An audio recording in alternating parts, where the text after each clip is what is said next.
I guess I'm written by our buddy Pat Daly all the way from Puddin Bay, Ohio. We got some Buckeyes in the room tonight. Let's take the test. OH. I said OH. Just making sure I got some homies. How many people are not from Ohio?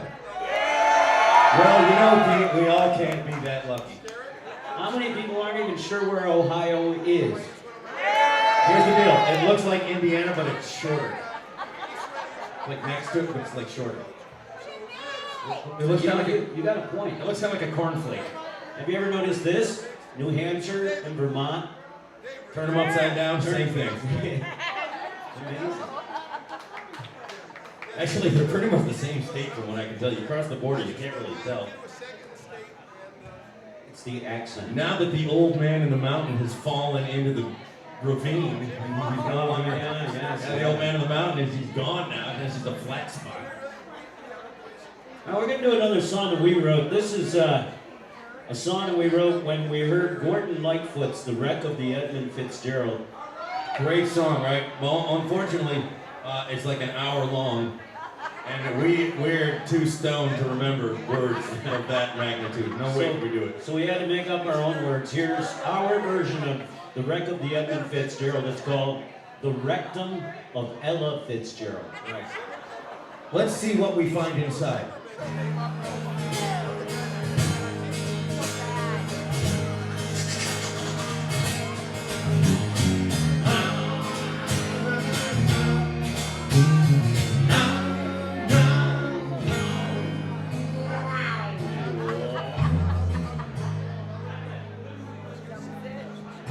Old Ella felt bad, she didn't know what she had, so she went down to see the old doctor.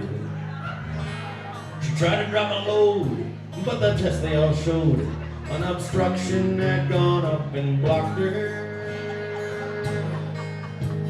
The doctor stood back and looked at that ass crack, each butt cheek the size of a barrel. He slipped on his gloves, and he pushed and he shoved in the rectum of Ella Fitzgerald.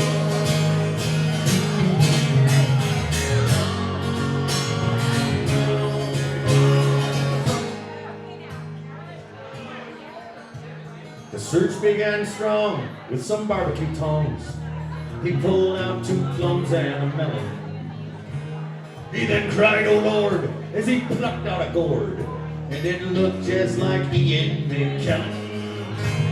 Lordy, that gourd, it was smelling. He stumbled and then almost fell in. What he'll find next, there's no telling.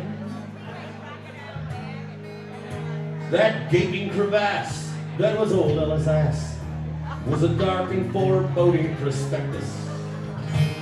He found 2 payphones, old Glenn Miller's trombone, and the skull of a homo erected. And over there on the side, Jimmy Hoffa had died, and they lay there all stinking and rotten. Then George Bush sent in troops to parade through the poop in the search for Osama bin Laden.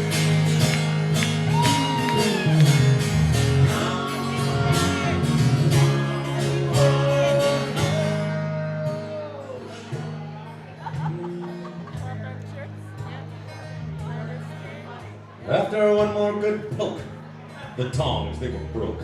So he called for a pick and a shovel.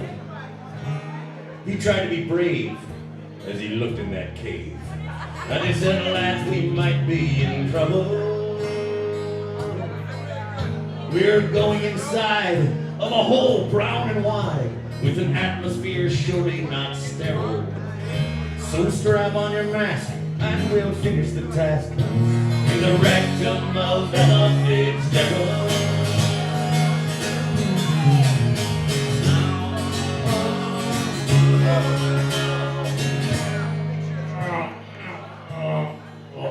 NASCAR Saturday.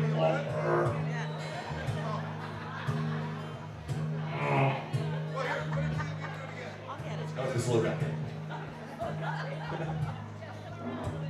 He reached in that muck and he pulled out a duck, 7 pheasants, a goose, and a gander, a scale model train, and an ultralight plane, and a rusted but working belt sander. Then later he used lunar lander. Their luck would soon change when they hired a crane, and they pulled out that broken bulldozer. The people all cheered. Some of the people cheered, for her ass was now clear, and the only job left was the closer.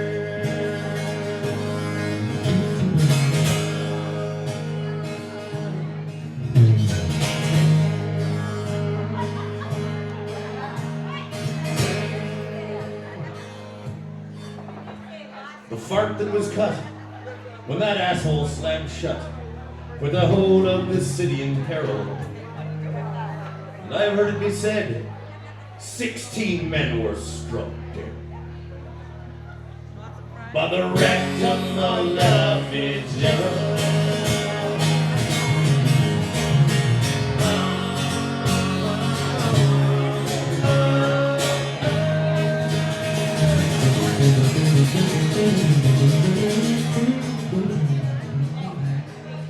Thank you.